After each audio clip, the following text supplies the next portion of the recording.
২২ বছর পর আজ ময়মনসিংহ যাচ্ছেন বিএনপি চেয়ারম্যান তারেক রহমান। নির্বাচনী জনসভায় ভাষণ দেবেন সার্কিট হাউস মাঠে। এতে স্মরণকালের সবচেয়ে বড় জমায়েত হবে বলে আশা নেতাকর্মীদের। দলকে বিজয়ী করতে দিক নির্দেশনা দিবেন আগামীর পথ চলায়। জনসভায় ময়মনসিংহ বিভাগের ২৪টি সংসদীয় আসনের ধানের শীষের প্রার্থীদের এক মঞ্চে পরিচয় করিয়ে দিবেন এবং তাদের পক্ষে ভোট চাইবেন বিএনপি চেয়ারম্যান।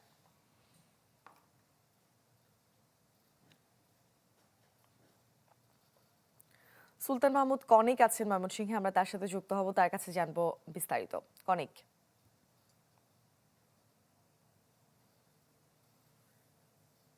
করে আসছেন, তবে যেহেতু দুপুর ২:৩০টার দিকে পূর্ব নির্ধারিত কর্মসূচি ঘোষণা করা হয়েছে, সে কারণে এখনো পর্যন্ত মাঠে নেতাকর্মীদের ওইভাবে আমরা চোখে পড়েনি। যদিও কিছুক্ষণ পর হয়তোবা নেতাকর্মীরা আসতে শুরু করবেন অনেক বেশি করে। এই মুহূর্তে সব ধরনের যে প্রস্তুতি নেওয়া দরকার সেই প্রস্তুতি কিন্তু নিয়ে রাখা হয়েছে। আমরা যতটুকু জানি যে এর আগে যেরকম করে শিডিউল করা ছিল তার কিছুটা পরিবর্তন হয়েছে। দুপুর ২টার জায়গায় দুপুর ২:৩০টায় এই সার্কিট হাউস মাঠে তারেক রহমান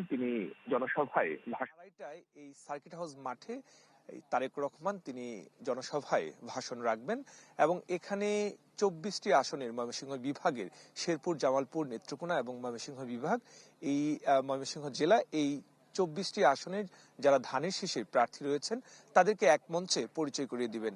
এরপর ফিরতি পথে তিনি গাজীপুর উত্তরা হয়ে ঢাকায় তার বাসভবনে যাবেন এবং সেখানেও নির্বাচনী প্রচারণায় অংশ নেবেন বলে আমরা জানতে পেরেছি। দেখেছি যে এই যে জনসভা, যেহেতু দীর্ঘ ২ দশক পর তারেক রহমান ময়মনসিংহের মাটিতে আসছেন, যে কারণে বাড়তি এক ধরনের উচ্ছ্বাস কিন্তু নেতাকর্মীদের মাঝে আমরা দেখেছি। তারা বলছেন যে দূর থেকে নেতাকে দেখা আর আজকে ময়মনসিংহের মাটিতে একেবারে কাছের থেকে নেতাকে দেখা এবং তার বক্তৃতা শোনা, তার দিক নির্দেশনা, তারা আগামী দিনের যে পথ চলা রয়েছে সেখানে তাদের এই দিক নির্দেশনা তাদের কাজে লাগবে এবং সামনের দিনে ফেব্রুয়ারির ১২ তারিখ ভোটে যেন অন্তত পক্ষে তাদের যে সমস্ত প্রার্থীরা আছেন তাদেরকে যেন জয়যুক্ত করানো হয়, সেজন্য যে নির্দেশনা তিনি দিবেন সেই নির্দেশনা মতো তারা কাজ করবেন এবং দলকে সুসংগঠিত রাখার জন্য নেতার নির্দেশনা মেনে চলবেন। তো সবাই অপেক্ষায় আছেন আজকের এই জনসভার জন্য। কনিক, আপনাকে ধন্যবাদ। দর্শক, ময়মনসিংহ থেকে সুলতান মাহমুদ কনিক আমাদের সাথে যুক্ত হয়েছিলেন। ভোট দিব কিসে ধানের শীষে।